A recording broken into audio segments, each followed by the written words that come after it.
Eu queria acrescentar um elemento a essa discussão, porque isso que eu ouvi, tanto do Vila, como ouvi também do professor Reale, eu leio todo dia nos jornais, né? Nós, da revista Retrato do Brasil, estamos há 2 anos trabalhando nesse assunto. Fizemos 10 grandes investigações. Eu vou resumir para o senhor para ver do que o senhor diverge dos fatos que eu vou lhe apresentar. Quando o escândalo surgiu, rapidamente toda a imprensa viu que tinham sido distribuídos e foram nominados todos os parlamentares, 56 milhões de reais foram distribuídos. O PT apresentou e os bancos tinham contabilizado mais ou menos a mesma quantia de empréstimos que tinham sido tomados por empresas do Marcos Valério e que, dizia o PT, esses 56 milhões que saíram dos empréstimos foram 56 milhões que entraram no Valeroduto.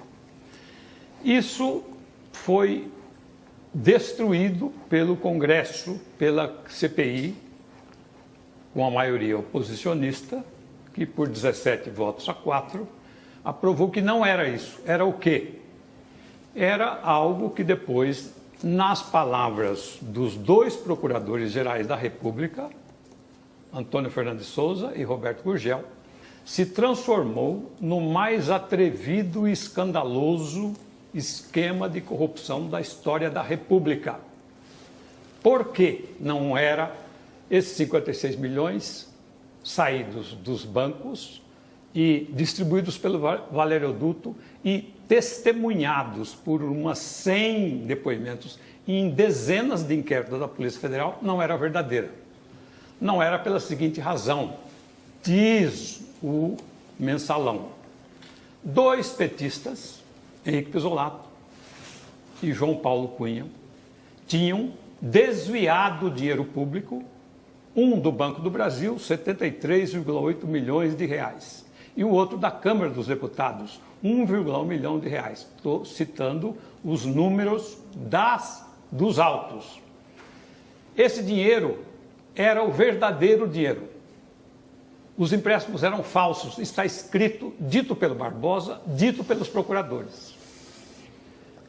Agora, nós estamos investigando isso há 2 anos e estou afirmando aqui, colocando em discussão a minha respeitabilidade como jornalista de 45 anos de profissão, como profissional, além dos meus anos de jornalismo estudantil. Nós estamos investigando o desvio do Banco do Brasil. Eu posso afirmar, com toda a convicção possível, não existe o desvio de dinheiro do Banco do Brasil. Esse dinheiro veio da Visanet, a Visanet até hoje não o cobrou, o Banco do Brasil até hoje não o cobrou. O advogado Marcelo Leonardo disse nos seus embargos que, como de hábito, o ministro, hoje presidente do Supremo, Joaquim Barbosa, não leu, não explicitou quando ele apresentou como embargo declaratório. Mas a pergunta, Raimundo, então, só porque vamos continuar tratando do assunto, evidentemente. Ele apresentou, disse que tem das 100 mil páginas dos autos, 20 mil são de auditoria do Banco do Brasil, que em nenhum momento disse que houve desvio. O ministro Joaquim Barbosa disse, até que não apareço frequentemente na mídia, mas até achei que estava sendo elogiado por ele, de certa maneira, transversa. Porque ele disse que existem primes à gages, falou em francês e fez todo um histrionismo peculiar. Ele disse assim, primes à gages, penas de aluguel, dizem que o desvio do Banco do Brasil não existe. Eu estou afirmando aqui, não existe o desvio de dinheiro público. Se ele acha que quem diz isso é pena de aluguel, ele deve processar pessoas como eu. Raimundo, vamos à pergunta. Não. A minha pergunta, o que o senhor acha dessa minha exposição? Talvez contundente demais, mas eu não podia deixar de agradecer a oportunidade, porque nem a imprensa do PT me deu essa oportunidade de fazer uma divulgação tão grande desse nosso trabalho. Então, eu lhe agradeço, um companheiro de lutas democráticas e pessoa de opiniões firmes e sinceras, como eu sei, né, que me esclareça e me conteste. O que posso lhe dizer é o seguinte. Há dados muito curiosos, inclusive estavam já na CPI do Congresso Nacional, estabelecido um dado muito importante.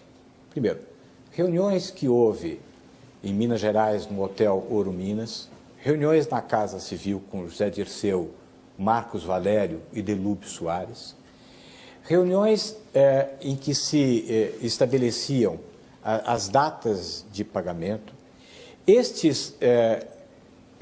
Foi quebrado o sigilo telefônico e na quebra desse sigilo telefônico se estabelecia a ligação entre José Dirceu e Marcos Valério, José Dirceu e Delúbio Soares, estabelecendo um dado extremamente relevante, que foi o seguinte: estas reuniões e estas ligações telefônicas se davam às vésperas das grandes votações.